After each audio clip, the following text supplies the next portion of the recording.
Hello friends, how are you? Welcome to our YouTube channel Dhyan Commerce, the key of success. Please like, subscribe, share and press bell icon for notifications. Thank you. जय माता the students. बच्चों exercise number 2.1 यानी कि quantitative classification को observe करने के बाद अब वक्त आ चुका है कि हम देखें क्वालिटेटिव क्लासिफिकेशन। अब वैसे इसका मीनिंग हम फर्स्ट लेक्चर के अंदर ऑब्जर्व कर चुके हैं। अब क्वालिटेटिव क्लासिफिकेशन में होता क्या है, पूरा मीनिंग तो मैंने पहले लेक्चर के अंदर समझाया हुआ है। रफली अगर कहे हो अभी हम यहाँ पे तो एट्रीब्यूट्स या जो भी क्वालिटेटिव वेरिएबल होता है उसे रोज एंड कॉलम्स में डिपेंडिंग ऑन जितने भी आपके एट्रीब्यूट्स है हम उसका रिप्रेजेंटेशन करते हैं। और उसमें दो टाइप्स है बेसिकली कहते हैं। पहला है सिंपल क्लासिफिकेशन।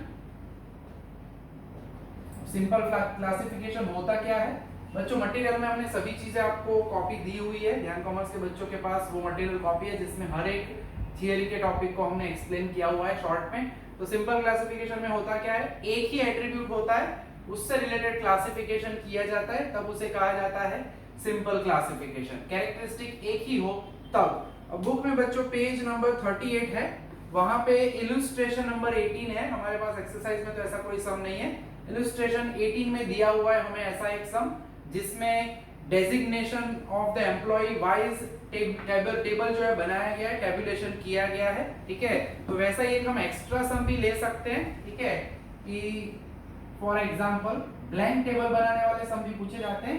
ठीक है, कि prepare a blank table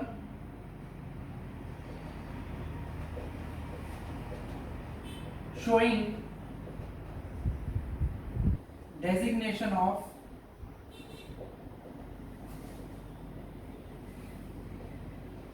employees of a bank। अब इसके अंदर डेजिग्नेशन कौन से हो सकते हैं? ठीक है, तो डेजिग्नेशन वाइज अगर हम कहते हैं यहाँ पे एक ही एट्रीब्यूट है, यह वैसे आपको डेटा में दिया जाएगा only one attribute one characteristic. Designation is given।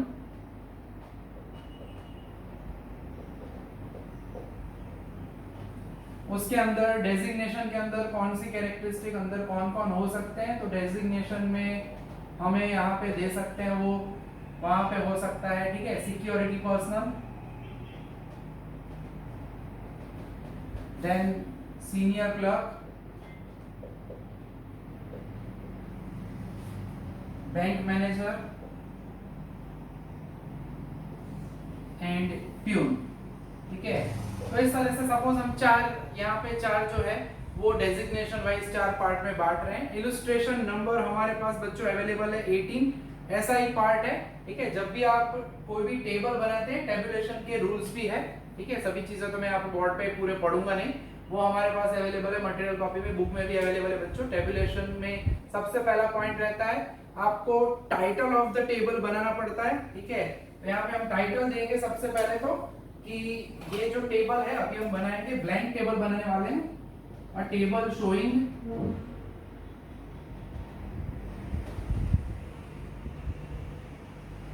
Number of employees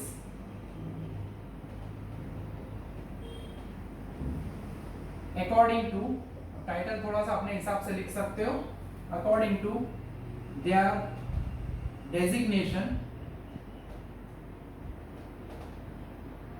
of a bank. ठीक है, तो बैंक से रिलेटेड पार्ट है। छोटे से हिस्से में हमें यहाँ पे एक ब्लैंक टेबल वाला हिस्सा हम यहाँ पे देख रहे हैं। ठीक है, सो यहाँ पे हम नेचुरली लिख सकते हैं डेजिग्नेशन ऑफ एम्प्लॉय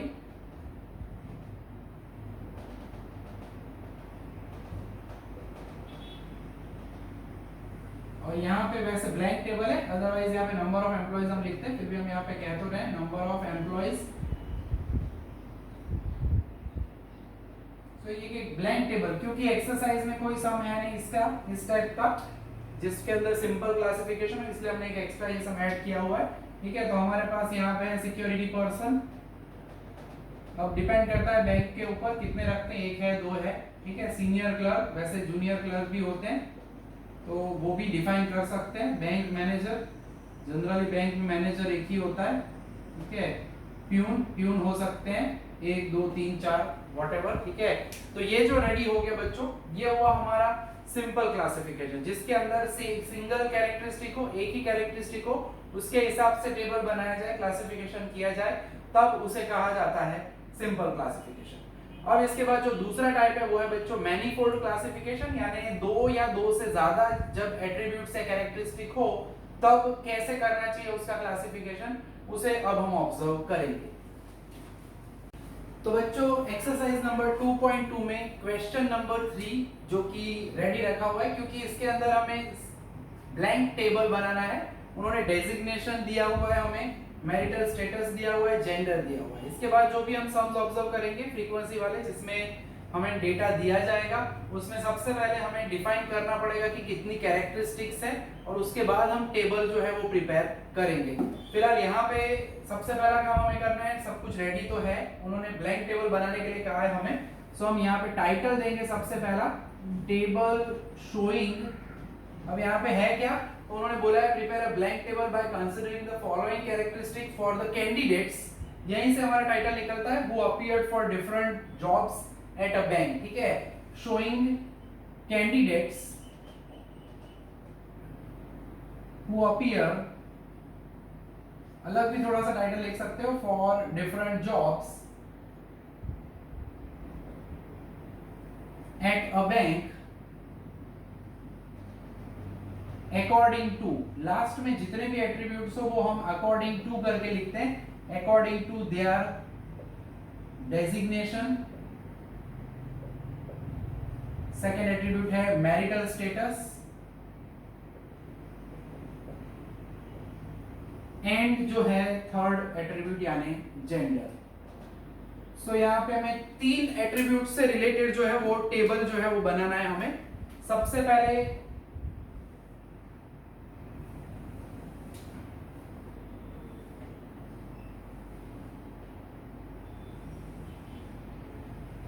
यहां पे हम लिखते हैं डेजिग्नेशन, क्योंकि जो भी क्लासिफिकेशन होगा वो डेजिग्नेशन वाइज होगा।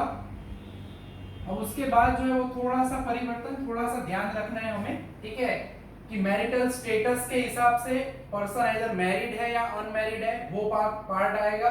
मैरिड में भी पर्सन मेल हो सकता है या फीमेल हो सकता है, यानी यहाँ पे सबसे पहले हम जो क्लासिफिकेशन करेंगे वो होगा मैरिटल स्टेटस वाइज, ठीक है।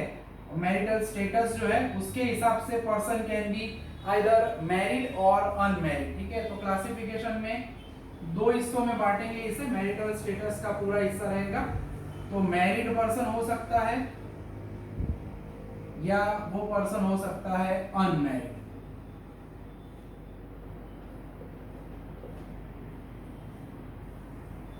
मैरिड में पर्सन होगा या तो मेल या तो फीमेल। क्लासिफिकेशन में हमेशा याद रखेंगे मैरिड में टोटल पर्सन हम लिखेंगे, मेल फीमेल का मिला के मैरिड का टोटल होगा। सिमिलरली अनमैरिड में भी हम वही करने वाले हैं, मेल अनमैरिड पर्संस हो सकते हैं, उसी तरीके से फीमेल अनमैरिड पर्संस हो सकते हैं, टोटल अनमैरिड पर्सन लिखेंगे। और उसके बाद इन सभी में भी जो टोटल है वो हम लिखते हैं खास, ठीक है, कि टोटल पर्संस क्या टोटल, तो टोटल मेल्स कितने हैं वो यहाँ पे आने वाला है हमारे पास, that means married male plus unmarried male is equal to total number of males. उसी तरह से यहाँ पे हम लिखने वाले हैं फीमेल्स, जैसे अभी मेल में समझाया वैसे ही मैरिड फीमेल्स अनमैरिड फीमेल्स उसका टोटल यहाँ पे आएगा। Total married persons, total married male, total married females मिला के वो आपको मिलेगा यहाँ पे भी उनका टोटल, ठीक है। तो कुछ इस तरह से हमारा फॉर्मेटिंग रेडी होगा वहां पे, और डेजिग्नेशन वाइज उसे हमें समझाना है। तो पहले आएगा मैनेजर का, उसी तरह से क्लासिफिकेशन होगा, then clerk, cashier and peon. तो ये जो है हमारा पूरा ब्लैंक टेबल रेडी हो चुका है बच्चों। एक्सरसाइज 3 में ऐसा एक ही सम है, ठीक है, और इन सभी से रिलेटेड भी हम टोटल मेल्स कितने हैं वो यहाँ पे नीचे लिखते हैं, यानी इनका भी हमें करना होगा टोटल। तो ये जो बच्चों रेडी हो गया वो हुआ हमारा blank table representing our manifold classification. ये मैनीफोल्ड क्लासिफिकेशन का ये ब्लैंक टेबल वाला सम हुआ। यानी एक मैंने आगे जो करवाया वो सिंपल क्लासिफिकेशन वाला ब्लैंक टेबल करवाया, उसके जैसा इलस्ट्रेशन नंबर 18 है एक्सरसाइज नंबर 2.2 में सभी जो एग्जांपल्स दिए गए हैं वो मैनीफोल्ड क्लासिफिकेशन वाले हैं। ये हमने ब्लैंक टेबल वाला देखा। अब नेक्स्ट एग्जांपल ऑब्जर्व करते हैं हम, जिसके अंदर हमें डेटा दिया जाए और सभी फ्रीक्वेंसीज अवेलेबल हो, तब कैसे करना चाहिए उसका टेबुलेशन, तो वैसा सम ऑफ द हम देखेंगे।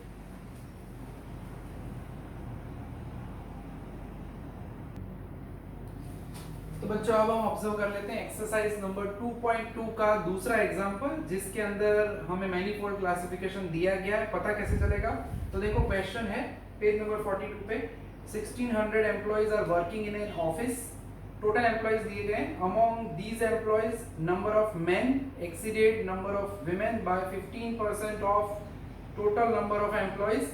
यानी यहाँ पे आप देख सकते हो जेंडर दिया गया है मैन एंड विमेन, एंड उसके बाद बताया गया है the number of unmarried employees are 800 less than number of married employees. यानी उसके बाद मैरिड अनमैरिड यानी मैरिटल स्टेटस, दो एट्रीब्यूट्स देख सकते हैं हम यहाँ पे।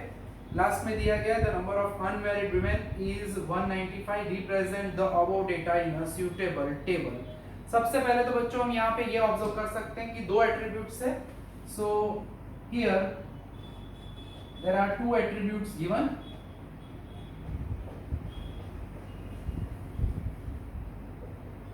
दो एट्रीब्यूट्स जो है उसमें है, पहला है gender of employ,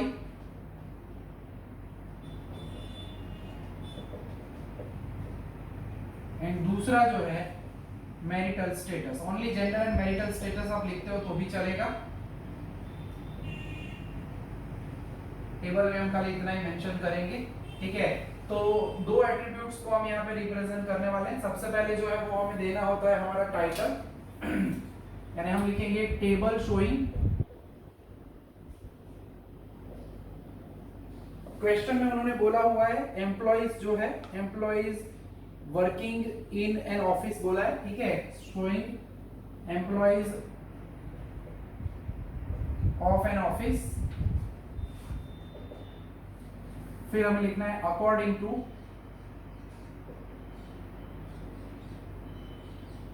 their gender and marital status।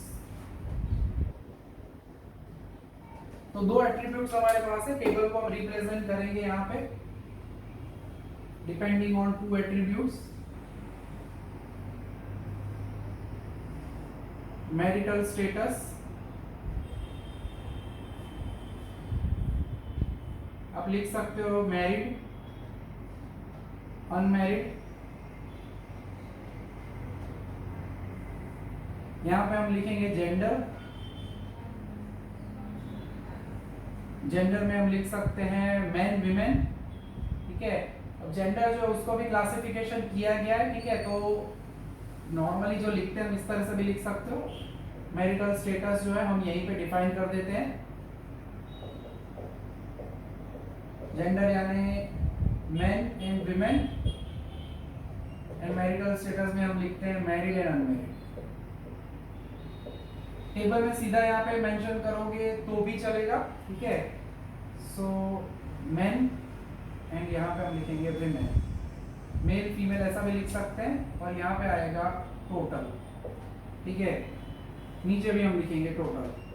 तो सबसे पहले तो क्वेश्चन में हमें बोला गया है कि there are 1600 employees are working in an office, यानी टोटल एम्प्लॉइज जो है मेल फीमेल मैरिड अनमैरिड वो टोटल दिया हुआ है 1600 हमें बोला है। उसके बाद कहा गया है कि among these employees the number of men exceeded number of women by 15% of total number of employees. यानी यहाँ पे हमें खास ध्यान रखना है, हम कंसीडर करेंगे यहाँ पे कि जो नंबर ऑफ मेन है उसे मैं कह देता हूँ x, ठीक है। टोटल हमारे पास 1600 है, सो नंबर ऑफ विमेन जो है दोनों का टोटल 1600 होगा। दैट मींस 1600 में से मैं नंबर ऑफ मेंस माइनस करूं तो मुझे मिल जाएगा नंबर ऑफ विमेन, ठीक है। तो मेन एंड विमेन का टोटल हमें यहाँ पे मिलने वाला है। इसके लिए हमें थोड़ा सा कैरेक्टरिस्टिक का इस्तेमाल करना पड़ेगा, जिसके अंदर उन्होंने कंडीशन दी हुई है कि number of men exceeded the number of women by 15%, ठीक है। That number of men exceeded number of women by 15% of total candidates। यानी मैन को हमने x बोला है, विमेन है वो है 1600 माइनस x, उससे 15% ऑफ टोटल एक्सीड कर रहे हैं। 15% ऑफ टोटल का मीनिंग क्या होगा? 1600, ठीक है। तो 1600 का हमें 15% निकालना पड़ेगा। सो वो होगा 240। सो 240 जो है मैन ज्यादा है फीमेल के आंसर के हिसाब से, ठीक है। तो अब हमें x की वैल्यू मिल जाए तो नेचुरली दूसरा पार्ट मिल ही जाएगा। सो ये -x को मैं शिफ्ट करता हूं इधर, तो -x का हो जाएगा +x, 1600 प्लस 240 यानी 1840 हो जाएगा। So 2x is equal to 1840 and x is equal to होगा 1840/2, ठीक है। ये कैलकुलेशन आप रफ में कर सकते हो। सो 1840 डिवाइडेड बाय 2 होगा, दैट इज 920। तो 920 है हमारे मेल्स, ठीक है, मैन है 920। सो नेचुरली 1600 माइनस 920 करूंगा तो मुझे मिलेगा नंबर ऑफ विमेन। तो ये पहली कैलकुलेशन हो गई हमारी। उसी तरह से अब दूसरा पार्ट है, दूसरी कंडीशन उन्होंने दी हुई है मैरिड एंड अनमैरिड एम्प्लॉइज के लिए। Number of unmarried employees are 800 less than number of married employees. तो उसके लिए कैलकुलेशन अब रफ में साइड में करते हैं इसी तरह से। अब यहां पे हम कह रहे हैं मैरिड एम्प्लॉइज, उसको मैं कह देता हूं y, number of married employees को। तो number of unmarried employees naturally हो जाएगा जैसे अभी हमने आगे किया वैसे ही, that should be 1600 minus y। अब कंडीशन क्या दी गई है, उन्होंने बोला है कि number of unmarried employees are 800 less than number of married employee. Number of unmarried employees यानी 1600 minus y, they are 800 less than married employees. Married employees y है, उससे 800 क्या है, लेस है। तो खास इतना याद रखना है हमें, बाकी का काम सिंपल सा है। अब करेंगे क्या हम, मैं y को इधर ले जाता हूँ, 800 को लेफ्ट में लेके आता हूँ, तो 1600 माइनस 800 का होगा प्लस 800, y माइनस है उधर जाएगा तो प्लस y होगा। सो 2y विल बी 2400। तो y होगा 2400 डिवाइडेड बाय 2, यानी कि y की वैल्यू क्या होगी, 1200, ठीक है। तो मैरिड एम्प्लॉइज है, टोटल मिल रहा है हमें, दैट इज 1200। तो नेचुरली अनमैरिड एम्प्लॉइज क्या होंगे, 400। तो इस सम के अंदर ये दो डिटेल थोड़ी ज्यादा इंपॉर्टेंट थी। अब लास्ट पॉइंट बाकी रहा है, उधर उन्होंने दिया है जो हमें कि द नंबर ऑफ, लिखा हुआ है the number of unmarried women is 195। Unmarried है एंड विमेन है, अनमैरिड यहाँ पे मैन आएगा, अनमैरिड यहाँ पे विमेन आएगा, वो उन्होंने दिया हुआ है 195। बस अब ये डिटेल है तो माइनस करके हम ला सकते हैं 400 माइनस 195 जो कि होगा 205। अब ये 205 मिल चुका है, 920 माइनस में 205 करूंगा यानी 715, तो ये डिटेल मिलेगी। एंड लास्टली अगर मैं ये वैल्यू माइनस करूंगा 680 माइनस 195 तो वो होगा 485। तो ये जो है वो देख सकते हैं, हमारा टेबल रेडी हो चुका है। कैलकुलेशन ये आपको रफ में करनी है, ठीक है, लिखी हुई कैलकुलेशन दिखाओगे तो भी चलेगा, ठीक है। तो ये जो है दो एट्रीब्यूट वाला मैनिफोल्ड क्लासिफिकेशन देखा। इसके बाद एक और सम हम ऑब्जर्व करने वाले हैं जिसके अंदर 3 एट्रीब्यूट्स दिए जाए और उसका होगा मैनिफोल्ड क्लासिफिकेशन।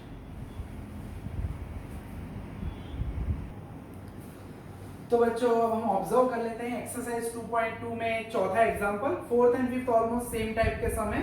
तो पहले हमें ऑब्जर्व करना होगा एट्रीब्यूट्स कौन से, पेज नंबर 42 पे है सम नंबर 4।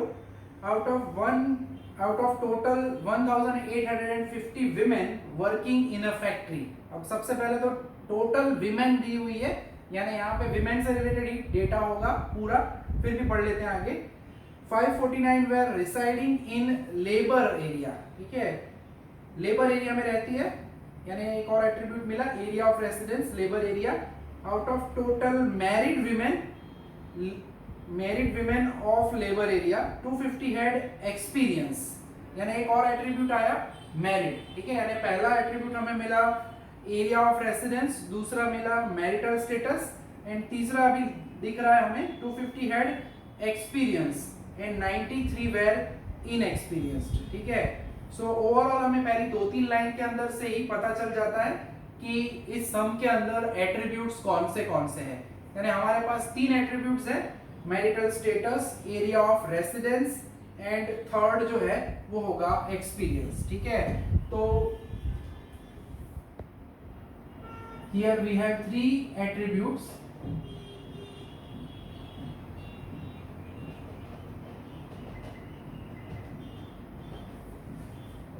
जिसमें नंबर 1 है एरिया ऑफ रेसिडेंट,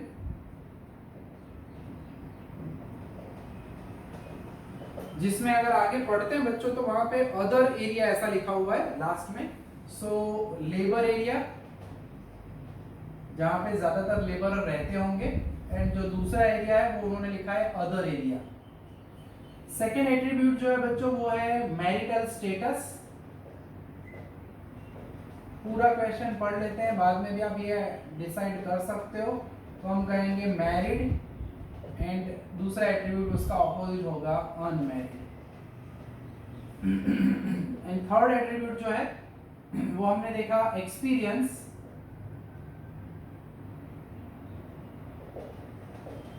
तो हम कह सकते हैं एक्सपीरियंस्ड पर्सन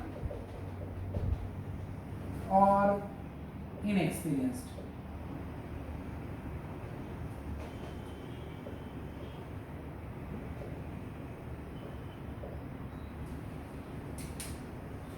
तो क्वेश्चन के हिसाब से हमें जो दिया हुआ है एक्सपीरियंस्ड, इनएक्सपीरियंस्ड कह सकते हो, नॉट एक्सपीरियंस कह सकते हो। ठीक है, तो इसको हम टेबल फॉर्मेट में अरेंज करेंगे।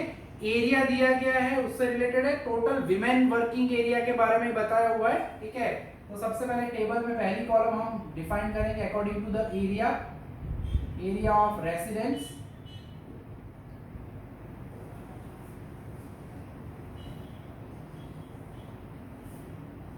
उसके अंदर 2 ही एरिया है हमारे पास, एक है लेबर एरिया एंड दूसरा है the other area.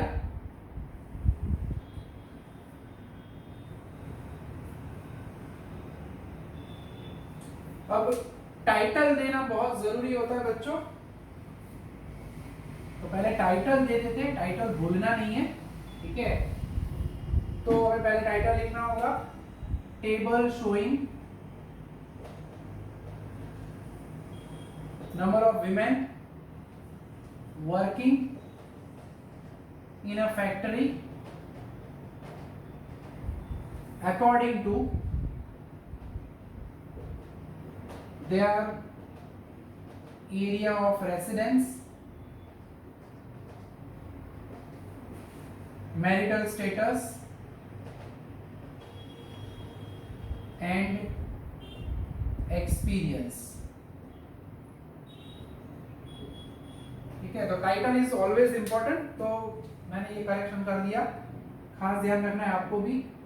Area of residence, अब हम उसे टेबुलेट फॉर्मेट में अरेंज कर देते हैं, टेबल फॉर्म में।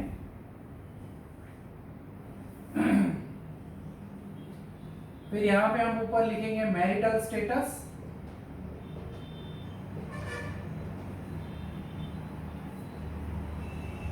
यानी उसमें पर्सन हो सकता है इधर मैरिड और पर्सन हो सकता है अनमैरिड। अभी हमने ब्लैंक टेबल देखा था, आगे से वैसा ही काम होगा, एंड लास्ट में जो आएगा वो होगा टोटल। ठीक है, यहाँ पे भी हम इससे करेंगे। अब यहाँ पे जो है उसमें एक्सपीरियंस्ड होंगे पर्सन या इनएक्सपीरियंस्ड होंगे, मिला के उनका हम लिखेंगे यहाँ पे टोटल। वैसे ही अनमैरिड में भी हो सकते हैं एक्सपीरियंस्ड पर्सन, नॉट एक्सपीरियंस या इनएक्सपीरियंस लिख सकते हैं हम।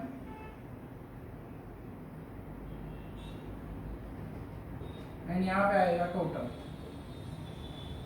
उसी तरह से यहाँ पे लास्ट में भी 3 कॉलम बनेगी हमारी।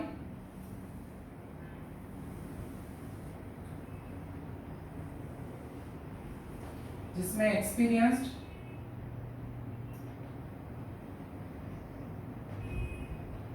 इनएक्सपीरियंस्ड एंड यहाँ पे हम लिखेंगे टोटल, ठीक है। सो एरिया वाइज हम पहले कह चुके हैं लेबर एरिया, एंड जो दूसरा है वो होगा अदर एरिया। जब भी इस टाइप का टेबल डेटा दिया जाता है थोड़ा सा संभल के काम करना जरूरी होता है। क्वेश्चन के अंदर दिया क्या है, सबसे पहले तो हम पढ़ लेते हैं। Out of 1850 women working in a factory, total कितने लोग हैं? ग्रांड टोटल है 1850 टोटल वर्किंग वीमेन है। उसमें से उन्होंने बताया हुआ है 549 were residing in the labour area, ठीक है। लेबर एरिया में रहने वाली टोटल वीमेन बताया है। बच्चों खास ध्यान रखना, उन्होंने कहीं मेंशन नहीं किया एक्सपीरियंस, मैरिड, अनमैरिड, यानी 549 जो है they were residing in the labour area, यानी यहाँ पे होगा 549। 549 आ चुका है लेबर एरिया, तो अदर एरिया में कितने होंगे? तो 1850 माइनस 549, तो वो हमें मिलेगा 1301। ओके, पहली डिटेल हमें मिल चुकी है, यानी टोटल विमेन जो है वो हमें पता चल चुका है लेबर एरिया में और अदर एरिया में। उसके बाद डिटेल हमें बताई गई है कि 250 हैड एक्सपीरियंस्ड, अब कनेक्टेड सेंटेंस है, खास ध्यान रखना है, लिखा हुआ है out of total married women. Total married women है, मैरिड वीमेन में से बताया गया है हमें 250 were had experience, 93 were inexperienced, not experienced, ठीक है। यानी मैरिड में से 250 जो है वो एक्सपीरियंस्ड है, 250 वेर एक्सपीरियंस्ड एंड 93 जो दिया गया है दे वेर इनएक्सपीरियंस्ड, ठीक है। तो यहाँ पे होगा 93। तो इसकी वजह से हमें फायदा ये हो जाएगा कि हमें हमारा टोटल जो है वो इसके ऊपर से सीधा मिल जाएगा। कैलकुलेटर का इस्तेमाल करें, 250 प्लस 93, सो 300 होगा 43। अब आगे जाते हैं, नेक्स्ट डिटेल हमें दी गई है, उसमें बताया गया है the number of experienced and inexperienced women from the other area, experienced and inexperienced, ठीक है, बताया गया है other area were 87 and 400 respectively, ठीक है। क्वेश्चन के अंदर यहाँ पे क्लियरली कहा है number of experience and inexperience women from the other area were 87 and 400। तो ये जो पूरा पार्ट है वो कनेक्टेड दिया गया है 87 एंड 400, अगेन यहाँ पे अदर एरिया में एक्सपीरियंस्ड एंड इनएक्सपीरियंस। सो ये जो टोटल है वो हमें मिल जाता है सीधा 487। आगे बढ़ते हैं, नेक्स्ट डिटेल में जो हमें बताया गया है उसमें कहा गया है आगे the total number of inexperienced women was 1336। total number of inexperienced women, married बोला है, unmarried बोला है, ऐसा नहीं है। total number of inexperienced women was 1336, यानी वो दिया गया है हमें यहाँ पे 1336। अब इसकी वजह से टोटल इनएक्सपीरियंस दिया है तो एक्सपीरियंस हमें मिल जाएगा 1850 माइनस 1336, तो वो होगा 514, ठीक है। तो एक एक डिटेल आगे बढ़ते हुए हमें आगे डिटेल मिलती जा रही है। एंड आउट ऑफ देम, अब ध्यान रखना है इनएक्सपीरियंस दिया है 1336, उसमें सेंटेंस है आगे, and out of them 136 were in the from the labour area, यानी 1336 टोटल इनएक्सपीरियंस्ड वीमेन है, उसमें से जो है 136 वेर फ्रॉम लेबर एरिया, ठीक है। लेबर एरिया पहला है, ध्यान से, इसमें से लेबर एरिया में कितनी थी? 136। सो 1336 में से 1336 माइनस करेंगे तो दैट वुड बी, ये तो डायरेक्टली भी कर सकते हैं, वो होगा 1200, ठीक है। तो डेटा जो है धीरे धीरे हमें मिलता जा रहा है। और बाकी कैसे मिलेगा? देखो बच्चों, इनएक्सपीरियंस 93 है विमेन, टोटल विमेन है 136, तो हमें इनएक्सपीरियंस्ड विमेन मिल जाएगी सीधा 136 माइनस में 93 करूंगा तो 43, तो वो क्या होगा? Unmarried inexperienced person. इन दोनों का इनएक्सपीरियंस का टोटल 136 होना चाहिए। सिमिलरली इनएक्सपीरियंस जो है अदर एरिया में 1200 है टोटल, यहाँ पे 400 है, तो ये क्या होना चाहिए? 800 होना चाहिए, यानी 800 प्लस 400 क्या हो जाएगा? 1200 हो जाएगा, ठीक है। दूसरी एक डिटेल, टोटल हमारे पास है, अब दो टोटल रेडी है, तो 549 माइनस 343 करूंगा मैं, तो वो होगा 206, तो ये टोटल मिल जाएगा 343 206 टोटल 549। उसी तरह से यहाँ पे 1301 हमारे पास टोटल है, तो 1301 में से ये टोटल 487 माइनस करेंगे तो चेक कर लेते हैं, जस्ट अ मिनट, वो मिलेगा 814। यानी ऑलमोस्ट आगे की डिटेल की हेल्प से हमें बाकी की डिटेल मिल रही है, टोटल टोटल टोटल मैचिंग हो गया। अब बाकी जो बचा है उसके लिए हम डिटेल देख लेते हैं। ये दोनों में से एक आध पार्ट अगर हमारे सामने आ जाए तो हमारा एग्जांपल सॉल्व हो जाएगा।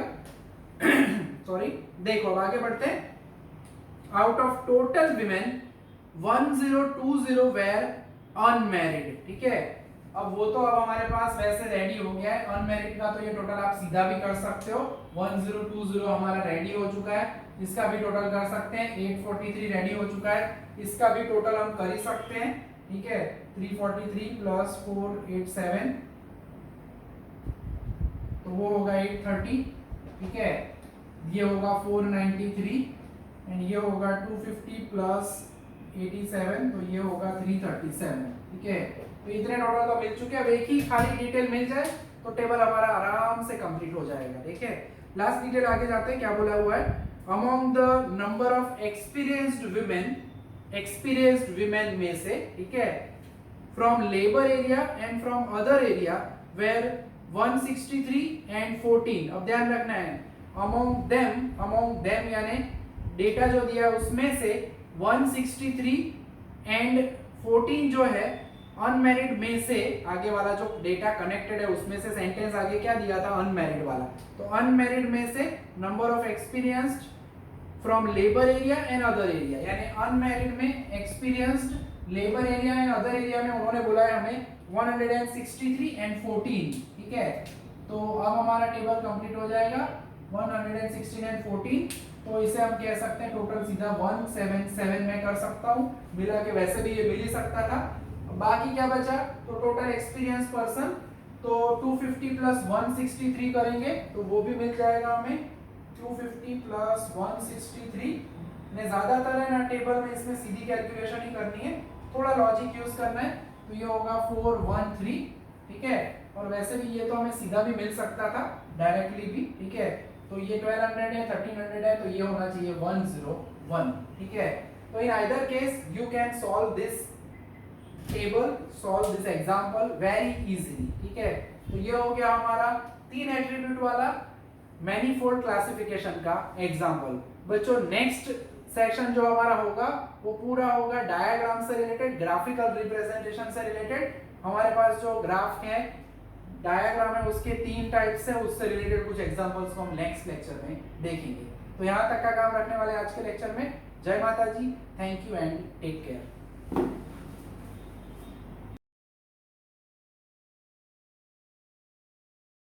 Please like, subscribe, share and press bell icon for notifications.